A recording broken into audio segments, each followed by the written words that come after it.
오늘을 살아내신 여러분께 삶의 지혜를 전하는 위인의 견해입니다. 사람은 젊을 때 참 많은 것을 가지려고 살아갑니다. 좋은 직장을 가지려고 애쓰고 내 집을 마련하려고 돈을 모읍니다. 결혼을 하고 자식을 낳고 사람을 만나고 사회에서 인정받기 위해 애를 씁니다. 젊은 시절의 인생은 어쩌면 빈 방을 채우는 일과 비슷합니다. 하나를 사고 하나를 배우고 한 사람을 만나면서 내 인생의 방을 하나씩 채워갑니다. 그런데 이상하지요. 나이가 들면 이제 어느 정도 채워졌는데도 마음은 더 무거워집니다. 왜 그럴까요? 어쩌면 이제는 채우는 방법이 아니라 버리는 방법을 배워야 할 때가 되었기 때문인지도 모릅니다. 옷장도 그렇습니다. 옷을 계속 집어넣기만 하면 아무리 큰 옷장도 결국 문이 닫히지 않습니다. 오래 입지 않은 옷을 꺼내고 맞지 않는 옷을 정리해야 자리가 생깁니다. 사람의 마음도 비슷합니다. 오래된 서운함 하나, 자식에 대한 기대 하나, 남에게 인정받고 싶은 마음 하나, 20년 전의 후회 하나, 이런 것들은 눈에는 보이지 않습니다. 그래서 버리지 않고 계속 들고 다닙니다. 그런데 보이지 않는 짐이 오히려 더 무겁습니다.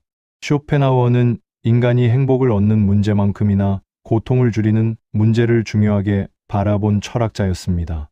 우리는 흔히 행복을 더하기로 생각합니다. 돈이 조금 더 있으면 행복할 것 같고, 자식이 조금 더 잘 되면 마음이 놓일 것 같고, 사람들이 나를 조금 더 인정해주면 만족할 것 같습니다. 그런데 쇼펜하우어의 철학을 따라가다 보면 생각이 조금 달라집니다. 행복하기 위해 무언가를 계속 더하기 전에 나를 괴롭히고 있는 것부터 하나씩 덜어내야 하는 것은 아닐까. 산에 오를 때도 그렇습니다. 젊을 때는 등에 짐을 많이 지고도 올라갑니다. 힘이 있으니까요. 그런데 나이가 들수록 산을 잘 오르는 사람은 무조건 힘이 센 사람이 아닙니다. 필요 없는 것을 배낭에서 꺼낼 줄 아는 사람입니다. 우리 인생도 어느덧 꽤 높은 곳까지 올라왔습니다. 그렇다면 이제는 묻는 질문도 달라져야 합니다. 앞으로 무엇을 더 가질 것인가가 아니라 앞으로 무엇을 더 이상 가지고 가지 않을 것인가. 오늘은 그 이야기를 해보려고 합니다. 인생 후반에 내려놓으면 삶이 놀랍도록 가벼워지는 세 가지. 그리고 그 세 가지를 끝까지 붙잡고 살았던 사람들이 쇼펜하우어의 생각을 만나면서 어떻게 달라졌는지 함께 이야기해 보겠습니다. 본격적인 이야기를 시작하기 전에 오늘 이야기가 여러분의 남은 삶에 작은 도움이 되신다면 구독과 좋아요 한번 부탁드립니다. 여러분의 작은 손길이 삶에 도움이 되는 좋은 이야기를 오래 전해드리는데 큰 힘이 됩니다. 그럼 첫 번째 이야기부터 시작해 보겠습니다. 인생 후반에 우리가 가장 먼저 내려놓아야 할 것은 어쩌면 가장 사랑하는 사람에게 품고 있는 마음일지도 모릅니다. 바로 자식에 대한 지나친 기대입니다. 이 여사님은 올해 72살입니다. 아들 하나를 두었습니다. 아들이 어렸을 때 이 여사님에게는 소원이 하나 있었습니다. 자식만큼은 자신처럼 힘들게 살지 않았으면 좋겠다는 것이었습니다. 남편과 작은 가게를 운영했습니다. 아침 7시에 문을 열어 밤늦게까지 일했습니다. 남편과 둘이 밥을 먹을 때는 김치 하나 놓고 먹어도 아들에게는 고기를 사주었습니다. 자신의 옷은 시장에서 사 입으면서 아들 운동화는 좋은 것으로 사줬습니다. 아들이 학원에 다니고 싶다고 하면 생활비를 줄여서라도 보내줬습니다. 부모 마음이 그렇습니다. 내가 조금 덜 먹는 것은 참을 수 있습니다. 그런데 자식이 남보다 못하는 것은 이상하게 마음이 아픕니다. 아들이 고등학생이 되었을 때 이 여사님의 소원은 하나였습니다. 대학만 잘 가면 소원이 없겠다. 아들이 대학에 합격했습니다. 합격자 발표를 확인하던 날 이 여사님은 울었습니다. 정말 이제는 큰 걱정 하나가 끝났다고 생각했습니다. 그런데 사람 마음이라는 것이 참 묘합니다. 끝난 줄 알았던 걱정 자리에 새로운 걱정이 앉았습니다. 이번에는 취업이었습니다. 좋은 회사만 들어가면 내가 더 바랄 게 없다. 몇 년 뒤 아들은 괜찮은 회사에 취직했습니다. 친척들에게 자랑도 했습니다. 이제 정말 됐다고 생각했습니다. 그런데 몇 년 지나니 이번에는 결혼이 걱정됐습니다. 아들이 30을 넘기자 친구들만 만나면 물었습니다. 너희 아들은 결혼했니? 누구네 아들이 결혼했다는 말을 들으면 괜히 마음이 급해졌습니다. 그러다 아들이 좋은 사람을 만나 결혼했습니다. 결혼식 날 이 여사님은 친구들에게 말했습니다. 이제 내 할 일은 다 했다. 그런데 끝이 아니었습니다. 이번에는 며느리와 잘 지내는지가 걱정됐습니다. 손주는 언제 생기는지 걱정됐습니다. 손주가 태어나니 건강이 걱정됐고 조금 크니 교육이 걱정됐습니다. 아들이 집을 사자 대출이 걱정됐습니다. 이 여사님은 70이 넘어서도 여전히 아들의 인생을 마음속에서 함께 살고 있었습니다. 그런데 이 여사님에게는 또 하나의 마음이 있었습니다. 말로는 잘 꺼내지 않았지만 마음 깊숙한 곳에 있던 기대였습니다. 내가 너를 어떻게 키웠는데 아들에게 뭔가를 돌려받겠다는 뜻은 아니었습니다. 돈을 달라는 것도 아니었습니다. 그저 조금 더 자주 전화해 주기를 바랐습니다. 주말이면 가끔 먼저 찾아와 주기를 바랐습니다. 생일에는 잊지 않고 챙겨주기를 바랐습니다. 아들이 전화하지 않는 날이면 휴대전화를 몇 번씩 확인했습니다. 처음에는 걱정했습니다. 무슨 일 있나? 그런데 시간이 지나면 걱정이 서운함으로 변했습니다. 전화 한 통하는 게 그렇게 어렵나? 그리고 서운함은 어느 순간 계산이 됩니다. 나는 너 키울 때 그렇게 했는데. 부모 자식 사이에서 가장 무서운 것이 어쩌면 이 계산인지도 모릅니다. 돈으로 하는 계산은 숫자가 보입니다. 하지만 사랑으로 하는 계산은 숫자가 보이지 않습니다. 그래서 끝이 없습니다. 어느 일요일이었습니다. 아들이 오랜만에 가족과 함께 집에 왔습니다. 이 여사님은 며칠 전부터 음식을 준비했습니다. 갈비를 재우고 잡채를 만들고 손주가 좋아하는 과일까지 사놓았습니다. 그런데 아들 가족은 저녁을 먹고 일찍 일어났습니다. 손주가 다음 날 학교에 가야 했기 때문입니다. 이 여사님은 서운했습니다. 벌써 가니? 아들이 웃으며 말했습니다. 엄마, 다음에 또 올게. 그런데 그날 이 여사님 입에서 자신도 모르게 이런 말이 나왔습니다. 다음이 언제인데? 너는 엄마가 보고 싶지도 않니? 순간 분위기가 어색해졌습니다. 아들은 아무 말 없이 신발을 신었습니다. 며느리도 눈치를 보았습니다. 손주만 아무것도 모르고 할머니에게 손을 흔들었습니다. 문이 닫혔습니다. 식탁에는 몇 시간 동안 준비한 음식이 그대로 남아 있었습니다. 이 여사님은 혼자 식탁을 치우다가 갑자기 눈물이 났습니다. 나는 자식 하나 보고 살았는데 그 생각이 들었습니다. 그런데 며칠 뒤 아들에게서 전화가 왔습니다. 아들은 조심스럽게 말했습니다. 엄마, 나도 엄마한테 잘하고 싶어. 그런데 엄마한테 전화할 때마다 미안한 사람이 되는 것 같아서 힘들어. 이 여사님에게는 충격이었습니다. 자신은 사랑했다고 생각했습니다. 그런데 아들은 그 사랑 앞에서 미안해하고 있었습니다. 좋아라고 준 사랑인데 빚처럼 느끼고 있었던 겁니다. 한동안 마음이 좋지 않았습니다.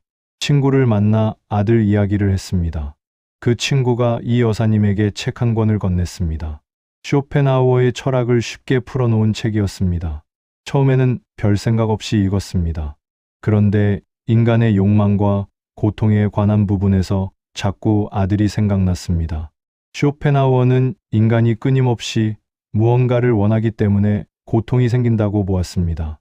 하나를 얻으면 끝날 것 같지만 또 다른 것을 원합니다. 그리고 그 욕망이 충족되지 않으면 괴로워집니다. 이 여사님은 문득 생각했습니다. 나도 아들에게 계속 무언가를 원하고 있었구나. 공부 잘하기를 원했습니다. 좋은 대학에 가기를 원했습니다. 취직하기를 원했고, 결혼하기를 원했고, 손주를 원했습니다. 그 모든 것을 아들은 해냈습니다. 그런데 이제는 자신에게 잘하기를 원하고 있었습니다. 원하는 것의 모양만 바뀌었을 뿐 기대는 끝난 적이 없었습니다. 그날 책을 덮고 한참을 앉아 있었습니다. 그리고 처음으로 이런 질문을 자신에게 던졌습니다. 나는 아들을 사랑하는 걸까? 아니면 내가 원하는 방식으로 아들이 나를 사랑해 주기를 바라는 걸까? 비슷해 보이지만 전혀 다른 질문입니다. 사랑은 내가 하는 것입니다. 하지만 기대는 상대에게 요구하는 것입니다. 내가 아들에게 밥을 해준 것은 내가 한 일입니다. 학원비를 내준 것도 내가 선택한 일입니다.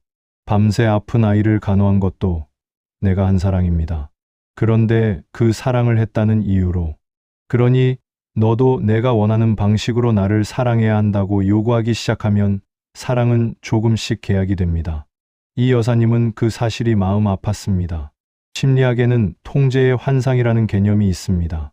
사람은 실제로 자신이 통제할 수 없는 일까지 어느 정도 통제할 수 있다고 느끼는 경향이 있습니다. 특히 부모와 자식 사이에서 이런 일이 자주 생깁니다. 어릴 때는 부모가 많은 것을 결정합니다. 무엇을 먹을지, 어떤 옷을 입을지, 어느 학교에 갈지, 몇 시에 들어올지. 그래서 아이가 40이 되고 50이 되어도 마음 한구석에는 예전 습관이 남습니다. 쇼펜하우어의 철학을 이 여사님의 삶에 가져오면 이런 말로 풀어볼 수 있습니다. 내가 통제할 수 없는 사람에게 내 행복을 맡기지 마십시오. 아무리 사랑하는 자식이라도 그렇습니다. 자식이 오늘 전화하면 행복하고 전화하지 않으면 불행하다면 내 하루의 리모컨을 자식에게 넘겨준 것과 같습니다. 자식이 효도하면 행복하고 조금 무심하면 인생을 잘못 산 것 같다면 내 인생의 성적표를 자식에게 채점하게 한 것입니다. 그건 자식에게도 너무 무거운 일입니다. 며칠 뒤 이 여사님이 아들에게 먼저 전화를 걸었습니다. 이번에는 잔소리를 하지 않았습니다. 지난번 일은 미안하다고 했습니다. 아들은 오히려 당황했습니다. 이 여사님은 짧게 말했습니다. 엄마가 너를 많이 사랑해서 그런 줄 알았는데 생각해보니까 엄마 마음 편하려고 너한테 바라는 게 너무 많았던 것 같아. 그리고 전화를 끊었습니다. 그날 이후 모든 것이 갑자기 달라진 것은 아닙니다. 이 여사님도 사람입니다. 아들이 며칠 전화하지 않으면 여전히 서운했습니다. 손주가 보고 싶으면 찾아가고 싶었습니다. 하지만 그럴 때마다 마음속으로 한마디 했습니다. 사랑은 하되 계산하지 말자. 그리고 자신의 삶을 조금씩 다시 찾았습니다. 친구들과 걷기 모임에도 나갔습니다. 문화센터에서 그림도 배우기 시작했습니다. 남편과 가까운 곳으로 여행도 다녔습니다. 아들 이야기가 없는 하루도 자신의 하루라는 사실을 조금씩 배웠습니다. 몇 달 뒤 어느 토요일 아침이었습니다. 아들에게 전화가 왔습니다. 엄마, 오늘 뭐 해? 예전 같으면 얼마나 반가운지 바로 티를 냈을 겁니다. 그런데 그날 이 여사님은 웃으며 말했습니다. 엄마, 오늘 약속 있는데? 아들이 웃었습니다. 엄마, 요즘 바쁘네. 그 말이 이상하게 좋았습니다. 아들에게 필요한 엄마이기 전에 다시 자기 삶을 가진 사람이 된 것 같았기 때문입니다. 여러분, 자식을 사랑하지 말라는 이야기가 아닙니다. 오히려 오래 사랑하기 위해 필요한 이야기입니다. 사랑은 남겨두고 기대를 조금 덜어내십시오. 자식의 삶을 끝까지 대신 살아주느라 내 남은 인생을 잃어버리지 마십시오. 쇼펜하우어는 타인의 삶과 평가에 자신의 행복을 지나치게 의존하는 태도를 경계했습니다. 가장 가까운 자식도 결국 나와는 다른 사람입니다. 내가 낳았지만 내가 아닙니다. 사랑하지만 소유할 수는 없습니다. 자식은 내 인생의 작품이 아니라 자기 인생의 주인공입니다. 이 사실을 받아들이는 순간 부모의 사랑은 조금 덜 무거워집니다. 자식도 편해지고 부모도 편해집니다. 그런데 우리가 기대하는 사람은 자식만이 아닙니다. 친구에게도 기대합니다. 형제에게도 기대합니다. 예전 직장 사람들에게도 기대합니다. 그리고 그 기대의 깊은 곳에는 아주 오래된 욕망 하나가 숨어 있습니다.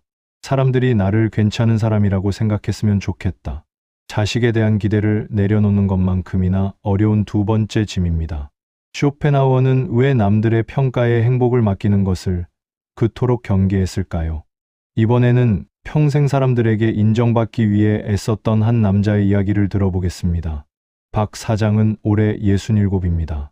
작은 사업체를 운영하다 몇 년 전 은퇴했습니다. 젊었을 때부터 사람 만나는 것을 좋아했습니다. 친구도 많았습니다. 동창회에도 빠지지 않았고 각종 모임에서도 사람들을 잘 챙겼습니다. 누가 경조사가 있으면 봉투도 남들보다 조금 더 넣었습니다. 후배가 어려운 일이 있다고 하면 밥도 샀습니다. 그래서 박 사장은 자신이 인간관계를 잘한다고 생각했습니다. 그런데 박 사장에게는 자신도 잘 모르는 습관 하나가 있었습니다. 사람들에게 괜찮은 사람으로 보이고 싶어 했습니다. 동창 모임이 있는 날이면 평소보다 옷을 신경 써서 입었습니다. 그 정도야 누구나 할 수 있습니다. 문제는 모임에 다녀온 뒤였습니다. 친구가 새 차를 샀다는 이야기를 하면 집에 돌아와 자신의 차가 초라해 보였습니다. 누군가 자식이 좋은 회사에 들어갔다고 자랑하면 괜히 자기 아들 직장을 설명하고 싶어졌습니다. 친구가 해외여행 사진을 보여주면 다음 모임 전에는 자신도 어디라도 다녀와야 할 것 같았습니다. 친구가 골프 이야기를 하면 골프 이야기를 했고, 부동산 이야기를 하면 자신이 가진 집 이야기를 꺼냈습니다. 박 사장은 그것을 자랑이라고 생각하지 않았습니다. 그냥 대화라고 생각했습니다. 그런데 자세히 보면 항상 비슷했습니다. 누군가 자신보다 하나를 높이 올려놓으면 자신도 얼른 하나를 꺼내 그 높이에 맞췄습니다. 마치 보이지 않는 저울 위에서 살아가는 것 같았습니다. 상대가 하나를 올리면 나도 하나를 올려야 마음이 편했습니다. 심리학에서는 인상관리, 영어로는 impression management라는 개념이 있습니다. 우리는 사회생활을 하면서 자연스럽게 다른 사람에게 보여지는 모습을 관리합니다.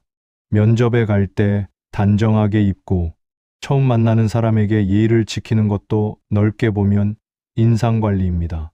그 자체가 나쁜 것은 아닙니다. 문제는 남에게 보여주는 모습이 실제 나보다 더 중요해질 때입니다. 그러면 어느 순간부터 나는 내 인생을 사는 것이 아니라 남에게 보여줄 인생을 만들기 시작합니다. 박 사장이 그랬습니다. 어느 날 고등학교 동창 모임이 있었습니다. 오랜만에 많은 친구들이 모였습니다. 박 사장은 그날도 기분 좋게 술을 마셨습니다. 자식 이야기도 했고 최근 다녀온 여행 이야기도 했습니다. 그러다 화장실에 갔다가 돌아오던 길이었습니다. 문이 살짝 열린 작은 방에서 친구 몇 명의 목소리가 들렸습니다. 박 사장 이야기가 나왔습니다. 한 친구가 말했습니다. 박 사장은 나쁜 사람은 아닌데 만나고 오면 좀 피곤해.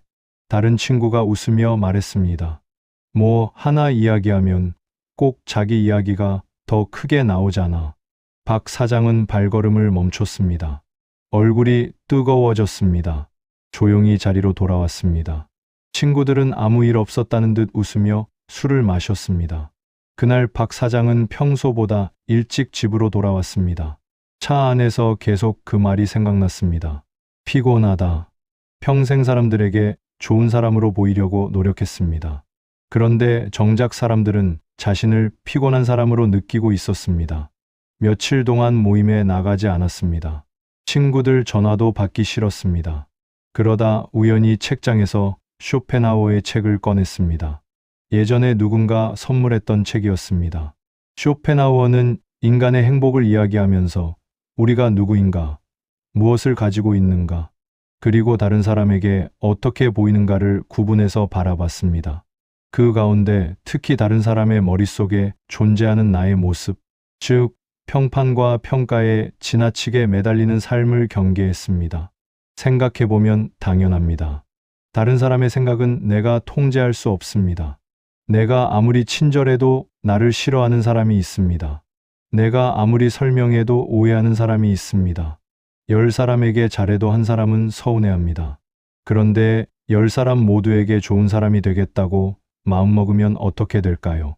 평생 10사람의 표정을 살펴야 합니다. 박 사장은 그동안 자신의 행복을 너무 많은 사람의 머릿속에 나누어 맡겨놓고 있었습니다. 누가 자신을 부러워하면 기분이 좋았습니다. 누가 자신보다 잘나 보이면 마음이 불편했습니다. 칭찬을 들으면 하루가 좋았고 무시당한 것 같으면 며칠이 괴로웠습니다. 그런데 가만히 생각하니 참 이상했습니다. 내 인생인데 채점표는 다른 사람이 가지고 있었습니다. 쇼펜하우어의 생각을 우리 삶의 언어로 바꿔본다면 이렇게 말할 수 있을 겁니다. 남의 머릿속에 좋은 집을 지으려고 내 인생을 허물지 마십시오. 어차피 그 집은 내 것이 아닙니다. 오늘 나를 좋아했던 사람이 내일은 싫어할 수도 있습니다. 오늘 나를 칭찬했던 사람이 다른 자리에서는 흉을 볼 수도 있습니다. 그것이 사람입니다. 우리도 그렇습니다. 어떤 날에는 누군가가 좋아 보이고 어떤 날에는 그 사람이 싫습니다. 그렇다면 다른 사람이라고 왜 다르겠습니까? 박 사장은 그때부터 조금씩 달라졌습니다. 다음 동창 모임에도 나갔습니다. 처음에는 어색했습니다. 친구 하나가 자식 이야기를 했습니다. 예전 같으면 자기 아들 이야기가 바로 나왔을 겁니다. 이번에는 그냥 들었습니다. 잘 됐네. 좋겠다. 그 말만 했습니다. 다른 친구가 새 차를 샀다고 했습니다. 예전 같으면 자기 차도 얼마 전에 바꾸려고 했다는 이야기를 꺼냈을 겁니다. 그런데 이번에는 그냥 축하했습니다. 그러자 이상한 일이 생겼습니다. 말을 덜 했는데 대화가 더 편했습니다. 자신을 보여주지 않아도 자리에 있을 수 있다는 것을 처음 느꼈습니다. 누군가 물었습니다. 박 사장, 요즘 뭐 좋은 일 없어? 박 사장이 웃으며 대답했습니다. 별일 없어. 요즘은 별일 없는 게 제일 좋더라. 친구들이 웃었습니다. 박 사장도 웃었습니다. 예전 같으면 별일 없는 자신이 조금 초라하게 느껴졌을 겁니다. 이제는 달랐습니다. 남들에게 보여줄 이야기가 없는 날도 괜찮았습니다. 그날 집에 돌아오는데 마음이 이상하게 편했습니다. 아무것도 증명하지 않아도 되는 자리가 이렇게 편한 것이구나. 그제야 알았습니다. 자신은 친구들을 만나러 간 것이 아니라 어쩌면 친구들 앞에서 자기 인생을 증명하러 다녔는지도 모릅니다. 여러분, 나이가 들수록 이 마음을 조심해야 합니다. 젊을 때는 경쟁이 어느 정도 필요합니다. 직장에서는 실적도 내야 하고 사업을 하면 경쟁자보다 잘해야 합니다. 그런데 은퇴한 뒤에도 계속 경쟁하면 상대만 바뀝니다. 이번에는 친구와 경쟁합니다.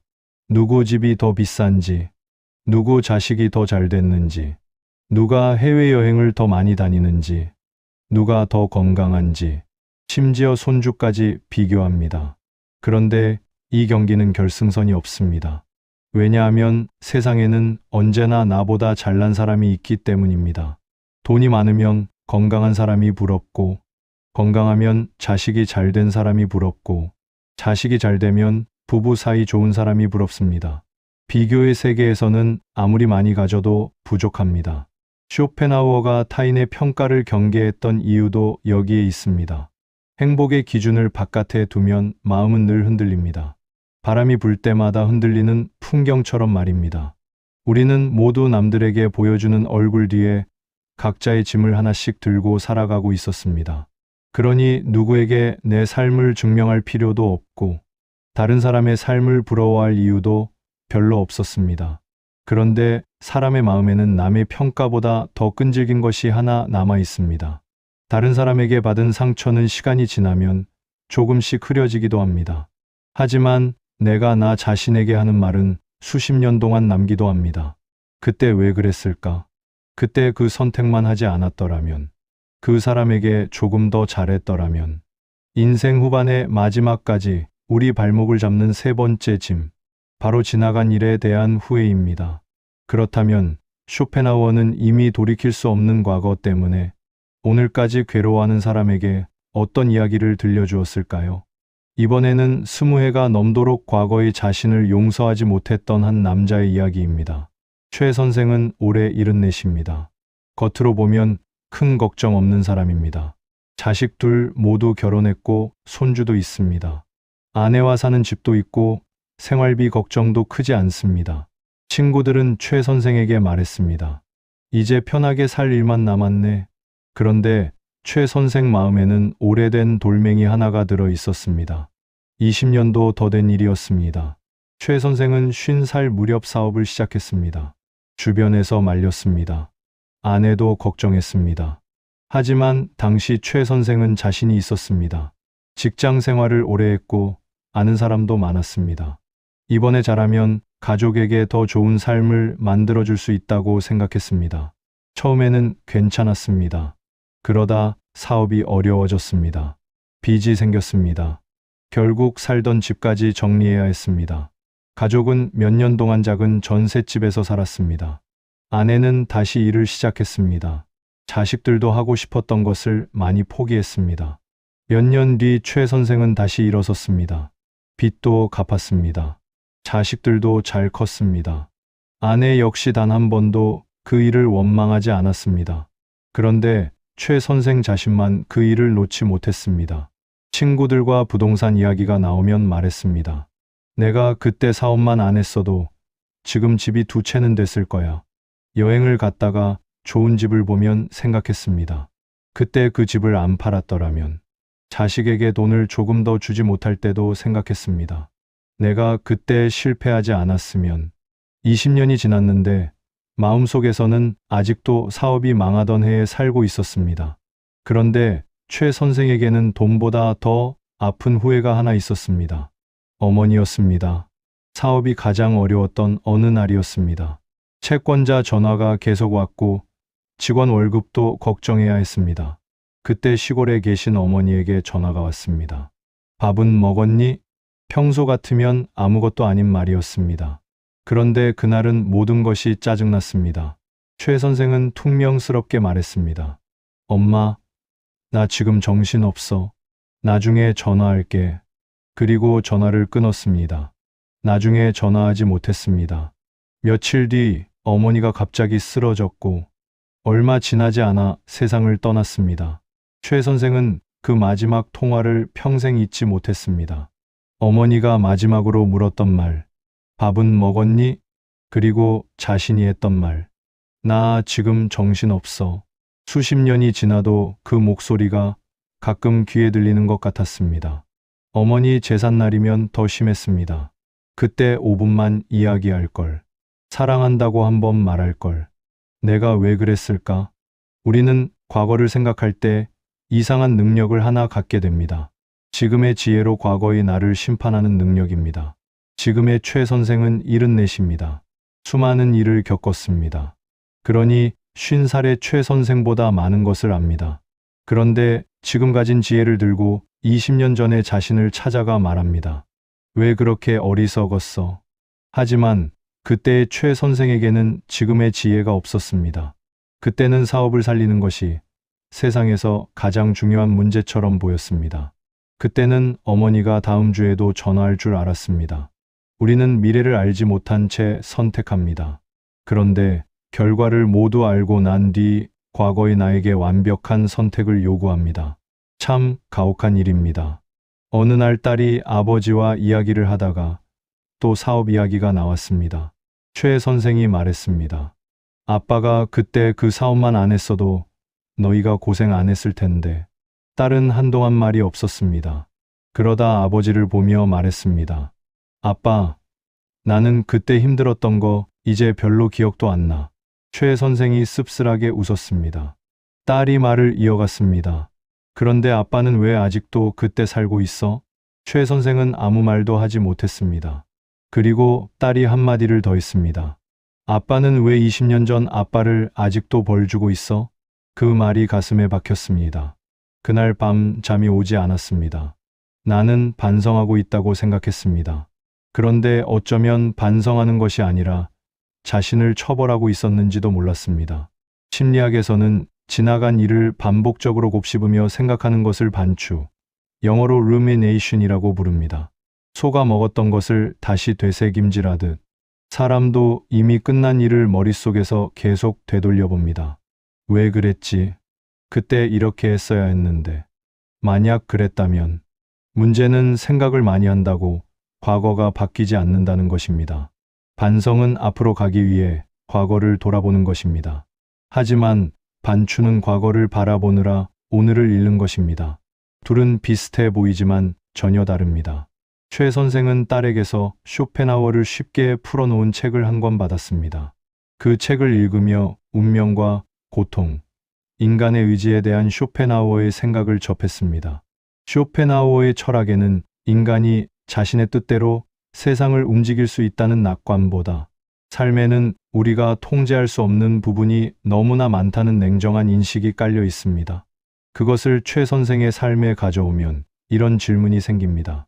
이미 일어난 일을 바꿀 수 없다면 그 일 때문에 오늘까지 망가뜨리는 것이 과연 옳은가? 과거는 고칠 수 없습니다. 그렇다면 우리가 할 수 있는 일은 하나입니다. 과거에서 배운 것을 오늘 사용하는 것입니다. 후회는 자동차의 백미러와 비슷합니다. 가끔 봐야 합니다. 뒤를 보지 않으면 같은 실수를 반복할 수 있습니다. 하지만 백미러만 바라보면서 운전할 수는 없습니다. 앞을 봐야 합니다. 최 선생은 그 문장을 오래 생각했습니다. 그리고 어느 봄날 혼자 어머니 산소를 찾았습니다. 꽃을 조금 사갔습니다. 산소 주변의 풀을 정리하고 한동안 앉아 있었습니다. 예전 같으면 그 자리에서 똑같은 말을 했을 겁니다. 엄마, 미안해. 그런데 그날은 조금 달랐습니다. 한참을 앉아 있다가 조용히 말했습니다. 엄마. 그리고 한동안 말을 잇지 못했습니다. 나 이제 그만 미안해할게. 눈물이 났습니다. 엄마도 내가 평생 이러고 사는 건 싫을 것 같아. 잠시 후 최 선생은 한마디를 더 했습니다. 대신 살아있는 사람들에게 잘할게. 그 말을 하고 한참을 울었습니다. 어머니가 대답해 준 것은 아닙니다. 바람만 조금 불었습니다. 그런데 집으로 돌아오는 길에 이상하게 마음이 가벼웠습니다. 어머니를 잊은 것이 아닙니다. 미안했던 일이 없어진 것도 아닙니다. 다만 미안함을 형벌로 사용하는 일을 그만두기로 한 것입니다. 그 뒤 최 선생은 아내와 시간을 더 많이 보내기 시작했습니다. 아내가 어디 가고 싶다고 하면 예전처럼 다음에 가자고 미루지 않았습니다. 자식에게 전화가 오면 바쁘더라도 조금 더 들었습니다. 손주가 말을 걸면 휴대전화를 내려놓았습니다. 어머니에게 하지 못했던 것을 살아있는 사람들에게 하기 시작했습니다. 그것이 최 선생이 선택한 사과였습니다. 과거로 돌아가 어머니에게 잘할 수는 없습니다. 하지만 오늘 아내에게 잘할 수 있습니다. 지나간 시간 속 자식들에게 좋은 아버지가 될 수는 없습니다. 하지만 오늘의 자식에게 좋은 아버지가 될 수 있습니다. 이것이 후회를 제대로 사용하는 방법인지도 모릅니다. 여러분에게도 하나쯤 있지 않습니까? 그때 하지 말았어야 했던 말, 그때 잡았어야 했던 사람, 그때 팔지 말았어야 했던 집, 그때 시작하지 말았어야 했던 사업, 부모님께 조금 더 잘하지 못했던 기억, 자식에게 화냈던 기억, 누구에게나 있습니다. 인생을 오래 살았다는 것은 완벽한 선택을 많이 했다는 뜻이 아닙니다. 실수하고도 여기까지 왔다는 뜻입니다. 쇼펜하우어의 철학은 인간의 삶을 낭만적으로만 바라보지 않았습니다. 고통은 있고 좌절도 있으며 우리 뜻대로 되지 않는 일이 훨씬 많습니다. 어쩌면 그래서 그의 철학이 나이가 들수록 더 마음에 와닿는지도 모릅니다.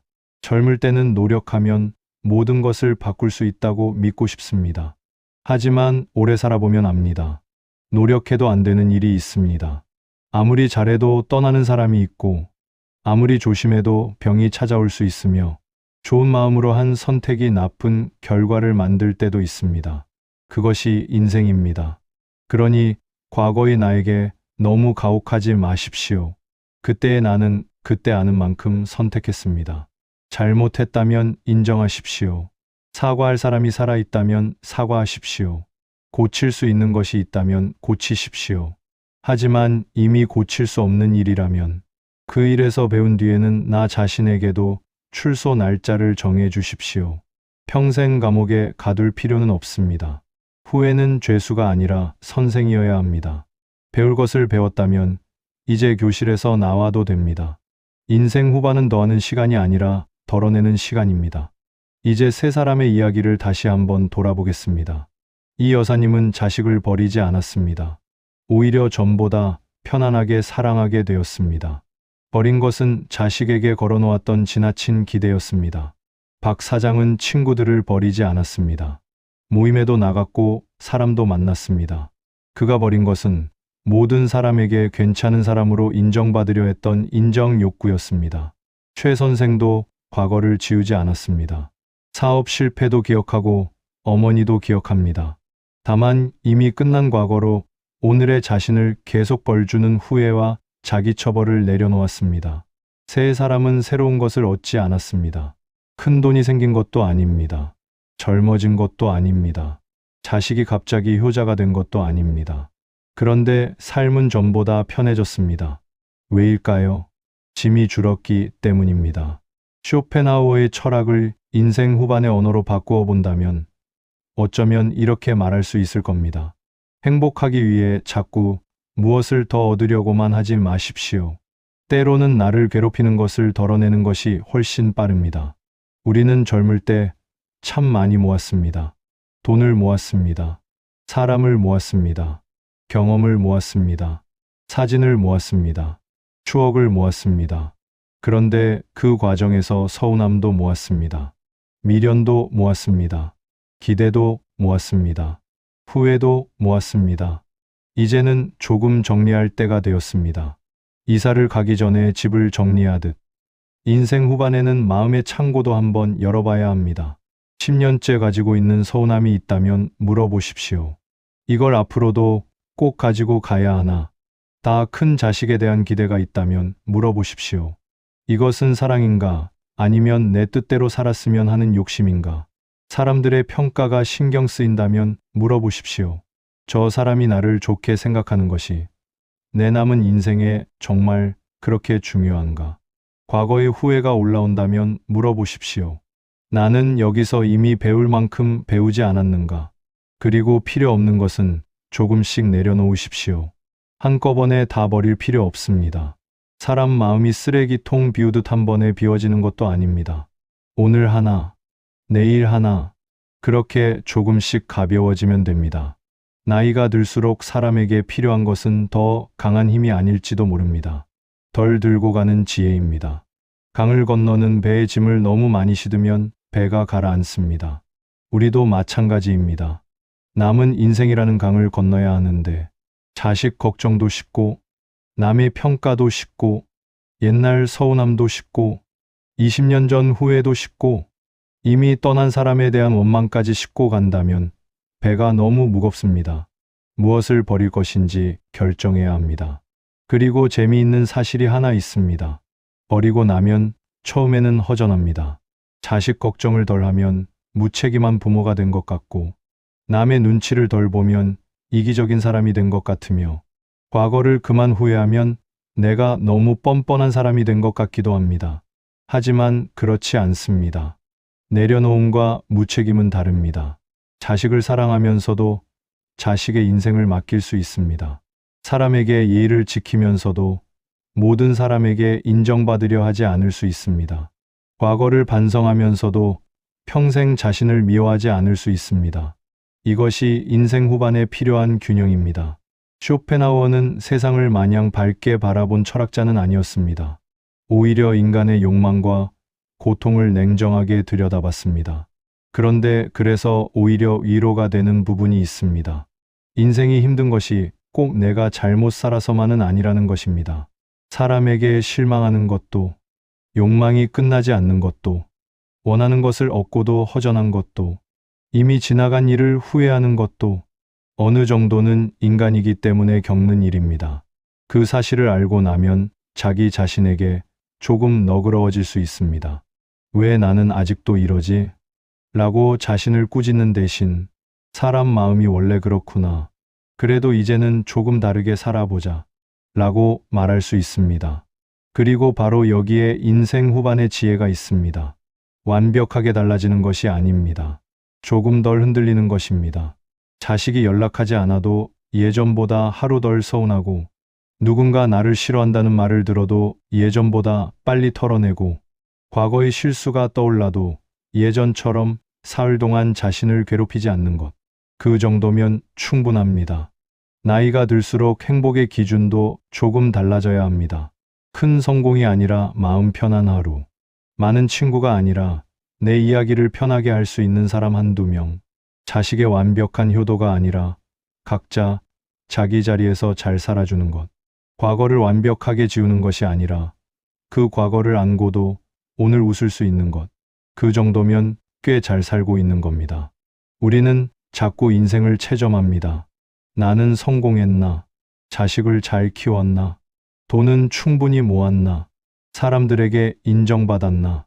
그런데 70이 되고 80이 되어도 계속 성적표를 들여다보고 살아야 할까요? 이제는 성적표를 조금 내려놓아도 됩니다. 시험은 거의 끝났습니다. 남은 시간에는 운동장을 한번 걸어봐도 되고, 친구와 차 한잔 마셔도 되고, 아내와 여행을 가도 되고, 남편과 별것 아닌 이야기를 하며 웃어도 됩니다. 자식에게 전화해서 잔소리 대신 이렇게 물어봐도 됩니다. 별일 없지? 그리고 정말 별일 없다면 그것으로 됐다고 생각하는 겁니다. 친구가 나보다 좋은 집에 살아도 축하해주면 됩니다.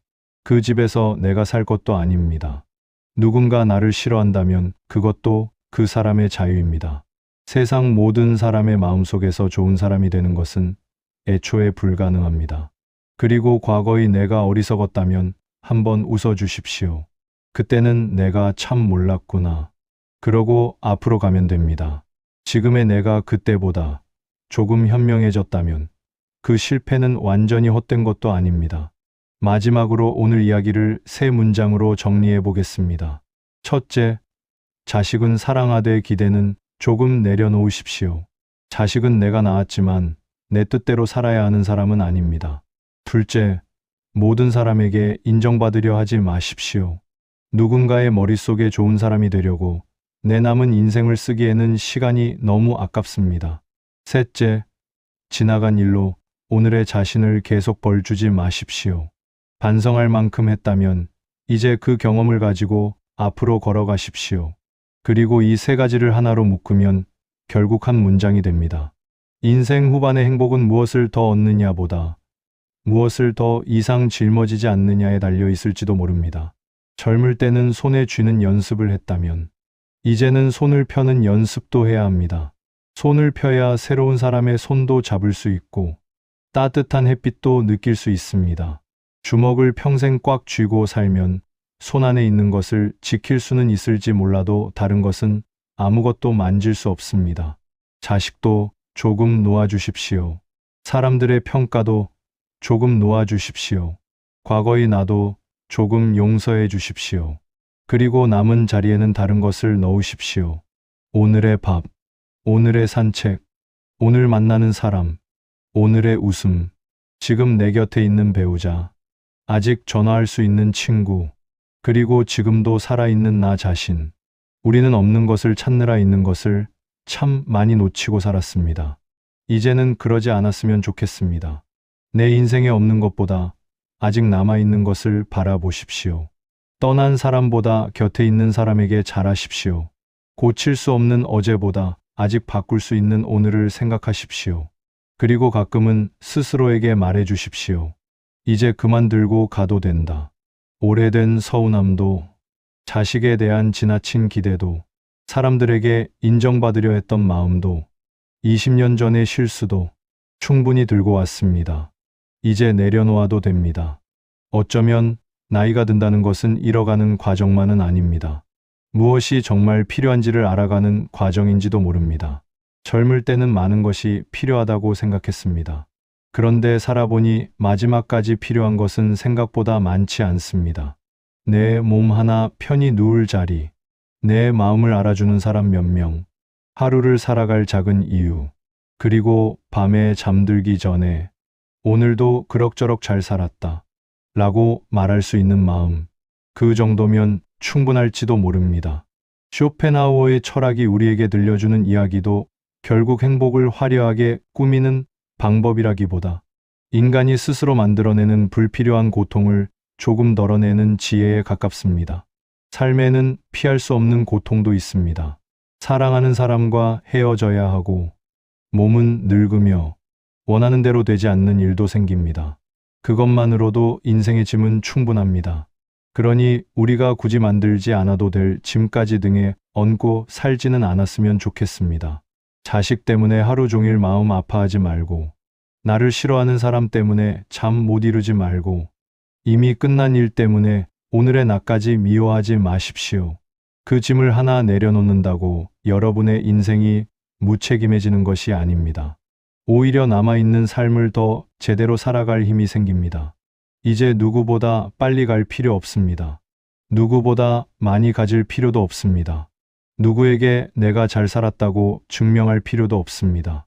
숨이 차면 잠깐 쉬고 필요 없는 짐은 내려놓고 내 속도로 걸으면 됩니다. 그리고 가끔 뒤를 돌아보십시오. 참 멀리도 왔습니다. 힘든 일도 많았습니다. 잘못한 것도 있고 후회되는 것도 있으며 사람에게 상처받은 날도 있었습니다. 그래도 여기까지 왔습니다. 그것만으로도 여러분은 꽤 잘 살아온 사람입니다. 그러니 남은 길까지 너무 무겁게 걷지 마십시오. 자식은 자식의 길을 걷게 하고 남들의 평가는 남들의 머릿속에 놓아두고 과거는 과거의 시간 속에 놓아두십시오. 그리고 여러분은 여러분의 오늘을 걸으십시오. 남은 인생은 채우기에도 짧지만 쓸데없는 것을 들고 가기에는 더 짧습니다. 오늘부터 하나만 내려놓아도 좋습니다. 그리고 그 빈손으로 여러분의 남은 삶을 조금 더 가볍게 살아가셨으면 좋겠습니다. 오늘도 여러분의 인생 후반이 미련보다는 평온으로, 비교보다는 만족으로, 후회보다는 오늘의 행복으로 채워지기를 바랍니다. 끝까지 함께 해주셔서 진심으로 감사합니다.